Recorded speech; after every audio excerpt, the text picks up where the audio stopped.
एक औरत ने जैसे ही 1 करोड़ की स्क्रैच कार्ड जीती, उसने उसी पल अपने पति से तलाक लेने का फैसला कर लिया। दरअसल हुआ यूं कि जिस दिन उसके पति राघव शर्मा की कंपनी का एनुअल फंक्शन था, उस दिन कंपनी के मालिक ने माहौल मजेदार बनाने के लिए हर कर्मचारी को एक स्क्रैच कार्ड दिया था। कार्ड पर लिखा था 1 करोड़ का इनाम। जैसे ही उसकी पत्नी कविता और सास शारदा देवी की नजर उस पर पड़ी, दोनों ने मिलकर नंबर मिलाए और पक्का मान लिया कि सच में 1 करोड़ लग गया है। राघव जैसे ही सच बताने के लिए मुंह खोलता, कविता ने उसे रोक दिया और ठंडे लहजे में बोली, हम तलाक लेंगे।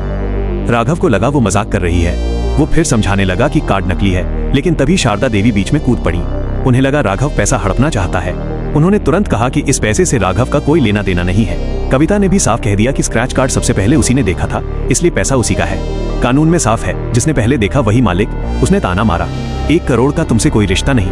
राघव को यकीन नहीं हो रहा था कि सिर्फ पैसों के लिए उसकी पत्नी उसे छोड़ रही है। वो उसका हाथ पकड़कर रोकना चाहता था, लेकिन कविता ने झटक दिया और बोली कि इतने साल की शादी में उसने एक भी ब्रांडेड बैग नहीं उठाया। इस गरीबी से मैं तंग आ चुकी हूँ। शारदा देवी ने भी राघव को नाकाबिल कहकर जलील किया, लेकिन कविता ने दरवाजा खोलते हुए कहा, अब इसी वक्त यहाँ से निकल जाओ। उसी पल राघव को सच्चाई समझ आ गई।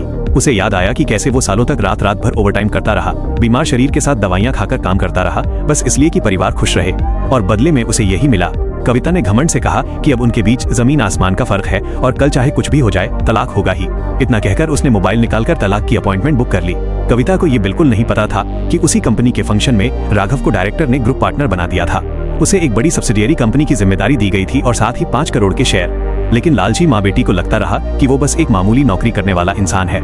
तभी राघव का बचपन का दोस्त अमित वर्मा भागता हुआ अंदर आया और कविता से पूछ बैठा कि क्या सच में 1 करोड़ लग गया है। कविता ने मुस्कुराकर कहा, हाँ सच में। उस पल राघव ने देखा कि दोनों की नजदीकियां कुछ ज्यादा ही हैं। तभी उसे समझ आया कि उसकी पत्नी का उसके दोस्त से रिश्ता है। कविता ने भी छुपाने की कोशिश नहीं की और बोली कि वो हमेशा से अमित से ही प्यार करती थी, यहाँ तक कि उसके पेट में जो बच्चा है वो भी उसी का है। राघव पूरी तरह टूट चुका था। उसने साफ कहा तलाक होगा, लेकिन कविता घर से खाली हाथ जाएगी। बदले में वो स्क्रैच कार्ड पर कोई दावा नहीं करेगा। कविता ने सोचा कि वो तो अब अरबपति बनने वाली है, उसे क्या फर्क पड़ता है। उसने तुरंत हाँ कर दी। अगले दिन तलाक हो गया। कविता ने ताना मारते हुए कहा, राघव आज से हमारा कोई रिश्ता नहीं, तुम गरीबी ही रहो और मैं करोड़पति। राघव मन ही मन बोला, मैं बस वो चेहरा देखना चाहता हूँ जब तुम्हें पता चलेगा कि कार्ड नकली था। इसके बाद उसने वकील से मिलकर सारी संपत्ति अलग करवाई और अपने नाम से जुड़े कविता के सारे अकाउंट फ्रीज करवा दिए। उसी दिन अस्पताल से फोन आया। डॉक्टर ने बताया कि उसके ससुर मोहनलाल की महंगी दवाइयों का बिल तैयार है। राघव ने साफ कह दिया कि अब उसका कोई रिश्ता नहीं और आगे का खर्च कविता उठाए। जब अस्पताल में बिल कविता के हाथ में आया तो उसके होश उड़ गए। इतनी बड़ी रकम वो भर नहीं सकती थी। डॉक्टर ने चेतावनी दी कि देर हुई तो हालत बिगड़ जाएगी। कविता बोली कि कल इनाम मिलते ही सब भर देगी। शारदा देवी ने सलाह दी कि तब तक लोन ले लो। कविता ने पहले 50 लाख उधार लेकर अस्पताल को दिए और फिर ये सोचकर कि कल तो करोड़ मिलने ही वाला है, उसने और कर्ज ले लिया। लग्जरी होटल, महंगी गाड़ियां, ब्रांडेड बैग सब एक दिन में उड़ा दी।